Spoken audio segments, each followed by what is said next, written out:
Welcome back after the break. और अभी जो सेगमेंट हमारा स्टार्ट होने वाला है ना, बहुत जबरदस्त सेगमेंट है और मुझे हम आपको माजी के झरोकों में ले जाएंगे। एग्जैक्टली और आज मतलब जब भी इस तरह की बात होती है ना, ड्रामा फिल्म और जब हमारे पास जैसे कल सिंगर भी आए थे तो मैं बहुत ज्यादा एकदम से एनर्जेटिक हो जाती हूँ, क्योंकि इस तरह की चीजें सुनने में वैसे ही बहुत मुझे इंटरेस्ट होता है।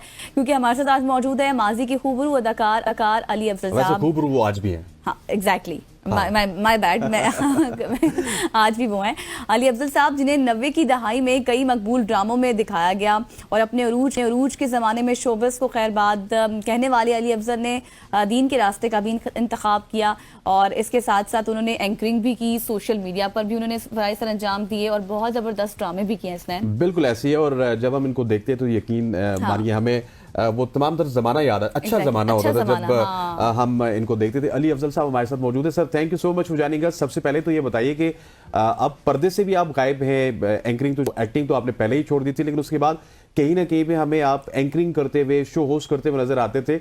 आजकल क्या कर रहे हैं सर? सबसे पहले तो आप सबको, आपकी पूरी टीम को बहुत बहुत अस्सलाम वालेकुम।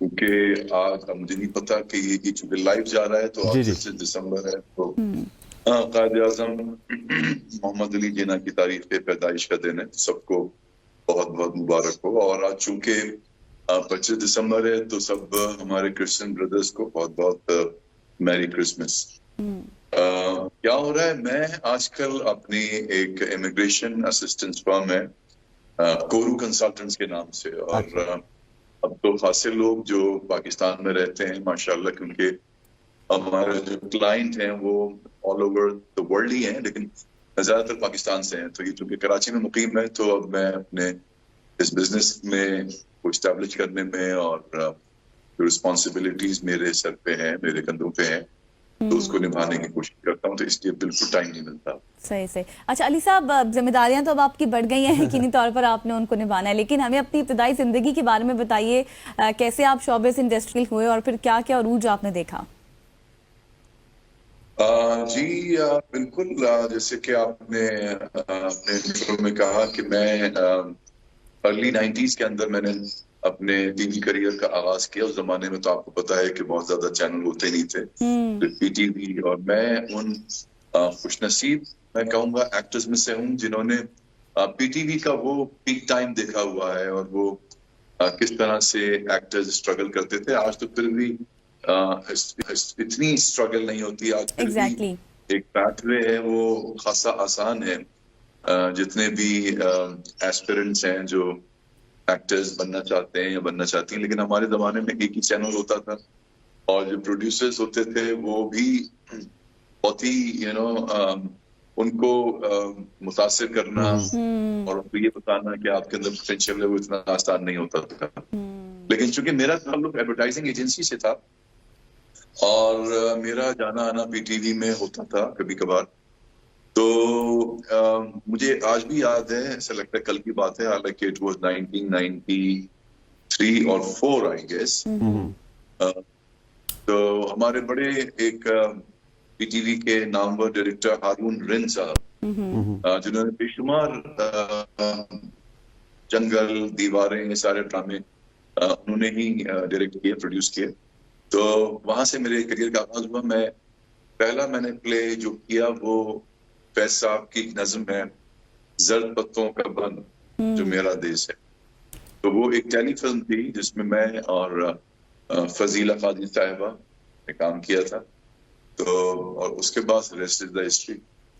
Exactly, rest is the history. लेकिन हम एक आपका जो डिसीजन है उसके हवाले से जानना चाहेंगे आपसे, क्योंकि आपने जिस जमाने में टेलीविजन को छोड़ा, एक तो वो पीक का जमाना था और दूसरा आप जाने माने अदाकार थे। मतलब कोई ऐसे नहीं था कि आप कोई साइड रोल करते थे या छोटे मोटे रोल करते थे, जानी पहचानी शख्सियत। कितना मुश्किल था टेलीविजन को छोड़ना? मुश्किल था, लेकिन ये कि जब एक दफा फैसला कर लिया मैंने कि छोड़ना है, तो उसको फिर अल्हम्दुलिल्लाह, मतलब ये कि किसी चीज को भी करना, मतलब मैं ये तो नहीं कह रहा कि मैंने कोई बहुत ही आला और बहुत ही मुकद्दस काम किया टीवी को छोड़ के, मगर मेरा मतलब है किसी भी चीज को छोड़ना जिसमें आप पूरी तरह से इंडल्ज हो और आप करियर ओरिएंटेड हो, उसको छोड़ना इतना आसान नहीं होता। लेकिन ये कि मैंने जब एक दफा मुसम्मम इरादा कर लिया, क्योंकि आपको पता है कि हमारी फील्ड के अंदर जब हम काम कर रहे होते हैं तो एक साथ कभी कभी 2-2 3-3 प्रोजेक्ट्स भी चल रहे होते हैं आपके साथ। एग्जैक्टली।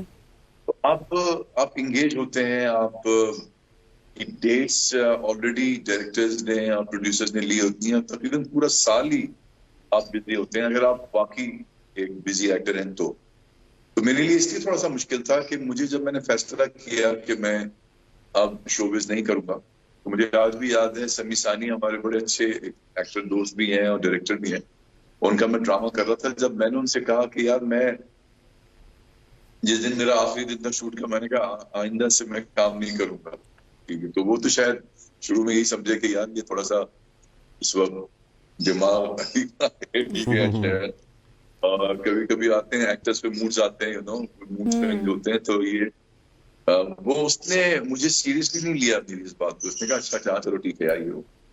लेकिन बाद में जब वो वाकई साबित हुआ और वो आखिरी दिन था, तो मैंने ये करना शुरू किया कि मैंने आगे से जो काम था, यानी जब मैं 2-3 प्रोजेक्ट्स कर रहा था और जब मैंने फैसला कर लिया कि मैं अब नहीं करूंगा शोबिज, तो फिर मैंने आगे से यानी और प्लेस की कमिटमेंट नहीं की और उनसे किसी किस्म का एग्रीमेंट नहीं किया। तो इस तरह मैं I was able to get out of showbiz. जबरदस्त।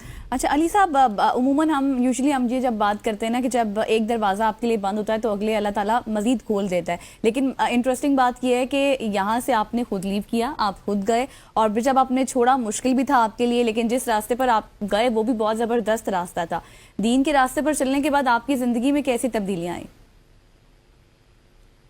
जी हाँ, बिल्कुल सही बात कही आपने कि असल तो बुनियादी वजह यही थी कि मेरा एक दीन की तरफ रुझान हुआ था, जो कि शुरू से था, लेकिन प्रैक्टिसिंग मुसलमान में नहीं था। लेकिन क्योंकि हम सब मुसलमान हैं अल्हम्दुलिल्लाह, और क्योंकि बड़ा एक पर्सनल ताल्लुक होता है खुदा का और बंदे का, तो हमें जजमेंटल भी नहीं होना चाहिए किसी के बारे में। लेकिन मैं अपने बारे में बात कर रहा हूँ कि मैं चाहता था कि मैं एक प्रैक्टिसिंग मुसलमान हूँ और उसमें जो भी हमारी फराइज हैं उसको पूरा करूं। और सच्ची बात ये कि आहिस्ता आहिस्ता ये बातें दिल के फैसले होते हैं। मैं शोबिज में आया तो वो भी दिल की वजह से आया, और ये भी मैंने फैसला किया कि नहीं यार अब मैं थोड़ा दीन को सीखूंगा और दीन पे चलने की कोशिश करूंगा और प्रैक्टिसिंग मुसलमान बनूंगा। जो मैं ये नहीं कह रहा कि शोबिज में रहते हुए एक आदमी प्रैक्टिसिंग मुसलमान नहीं बन सकता, मेरी बात का हरगिज़ ये मतलब नहीं है, लेकिन ये मैं बता रहा हूँ कि मैं उस वक्त ऐसा सोचता था अपने बारे में कि मेरे लिए शायद ये मुमकिन नहीं है कि मैं दोनों कश्तियों में सवार हूँ। तो इसलिए, और फिर चूंकि मैंने कुरान मजीद भी पढ़ना शुरू कर दिया था, मैं एक बहुत ही very little tiny student of Quran Majeed also, तो एक और दुनिया मेरे सामने थी और मैं उसको एक्सप्लोर करना चाहता था, और जो मैंने किया किसी हद तक।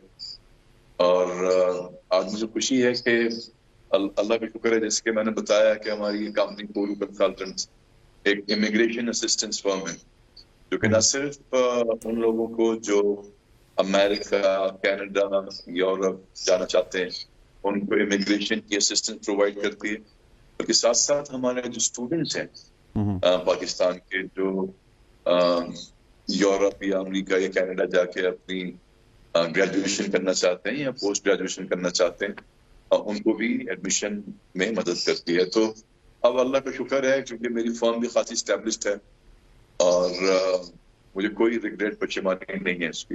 अच्छा, शुरू में होता है ना, शुरू में कुछ ना कुछ स्टक हो जाता है अली भाई, जब आप एक स्विचिंग के मराइल में होते हैं, तो शुरू में तो आप भी स्टक हुए होंगे। शुरू में क्या हुआ होगा? मैंने कहा शुरू में कुछ ना कुछ स्टक हो जाता है मामला, क्योंकि शोबिज से आप आए, एकदम से हमने वो देखा जुनैद जमशेद साहब के साथ, फिर वो आपको एक नए रूप में भी देखा, तो शुरू में मामला तो स्टक होते हैं थोड़े से।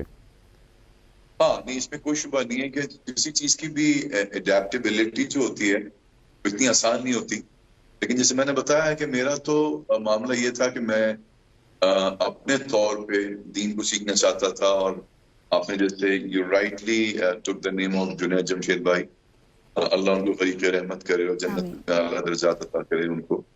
मेरे बड़े अच्छे दोस्त थे, भाई थे, बिल्कुल बड़े भाइयों की तरह थे। तो जुनैद भाई से के जरिए मेरी मुलाकात हुई, मौलाना तारिक जमील साहब से भी, उनसे मैं मिला, बहुत मुतासिर हुआ उनसे मिलके। और फिर मैंने सोचा कि यार ये हमेशा से देखता था कि ये तबलीगी जमात में लोग जाते हैं, लेकिन कभी समझ में नहीं आता था कि कैसे, how do they manage to go like for week or for more than a month out of their city, out of their town, spend their time in mosque and go door by door to different Muslims. So I really wanted to explore that. और मैंने फिर वो किया, और मैं 40 दिन के लिए, जिससे आमतौर पर चिल्ला कहा जाता है, जी। उसमें मैं निकला। मुझे बड़ी खुशी हुई। मैं पूरे पाकिस्तान में तकरीबन चिल्ले में गया, लोगों से मिला, चाहे वो सिंध था, पंजाब था, के था, और वो मेरे लिए बहुत एक अमेजिंग एक्सपीरियंस था। उससे बहुत कुछ सीखा मैंने। बहुत सारी कुरान की सूरतें मैंने याद की के दौरान। तो सही कह रहे हैं आप, इतना आसान नहीं था, लेकिन जब भी आप अल्लाह पे तवक्कल करते हैं और अल्लाह के लिए करते हैं। अब देखिए, मैं बताऊं आपको, जैसे जब मैं निकला तबलीग में तो बहुत सारे लोगों से मिला, तो मुझे एक साहब ने कहा कि यार तुमने शोबिस छोड़ दिया चूंकि, और तुमने बज़ाहिर तुम्हें अल्लाह के लिए छोड़ा है, तुम दीन की तरफ आना चाहते हो, तो अब तुम देखना कि शोबिस के लोग तुम्हारे पास आएंगे। एक दिन आएगा कि शोबिस के लोग तुम्हारे पास आया करेंगे। तो मैंने उनकी इस बात को सिर्फ एक अच्छे वेल विशर की दुआ समझ के और इनकरेजमेंट समझ के, यार ये मुझे इनकरेज करने के लिए कह रहे हैं। मैं जानता था शोबिस की दुनिया एक ऐसी दुनिया है कि जिसमें एक दफा इंसान आउट ऑफ सर्कल हो, आउट ऑफ कांटेक्ट हो, तो फिर वो कहते हैं ना, आंख ओझल पहाड़ ओझल वाली बात होती है। तो मैं उन बात को सीरियसली नहीं लेता था, लेकिन जब मैं अब देखता हूँ, चूंकि हमारी इस कोरू कंसल्टेंट, जो कि मैंने बताया इमिग्रेशन असिस्टेंस फर्म है, और उसको पाकिस्तान में लोग अब माशाल्लाह अल्लाह की मेहरबानी से लोग जानते हैं, और बेशुमार लोग।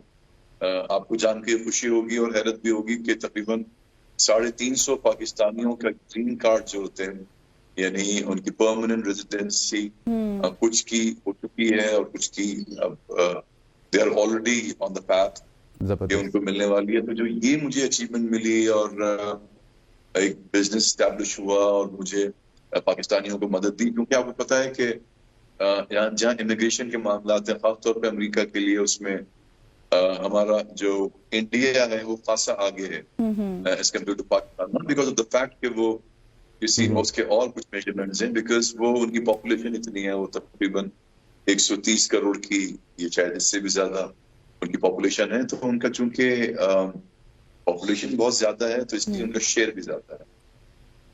लेकिन यहाँ पे हमने कुछ प्रोग्राम्स, खासतौर पे EB2 NIW, जो कि एक ग्रीन कार्ड प्रोग्राम है, एम्प्लॉयमेंट बेस्ड है, उसको हमने मुतारिफ कराया यहाँ पे, और वो बहुत ही ज्यादा। अली भाई, बिल्कुल मैंने ठीक कहा था कि आपने एक फील्ड छोड़ी है, आप दूसरी किंग बन गए, और अल्लाह ताला इसी तरह आपको कामयाबियां देता रहे और आप कामयाबी समेटते रहे। Thank you so much for joining us. हमारे प्रोग्राम का वक्त खत्म हो जाता है। ख़वातीन हज़रात, मुझे गजल समेत पूरी प्रोडक्शन टीम को इजाजत दीजिए। अल्लाह ने के बाद। अल्लाह हाफिज।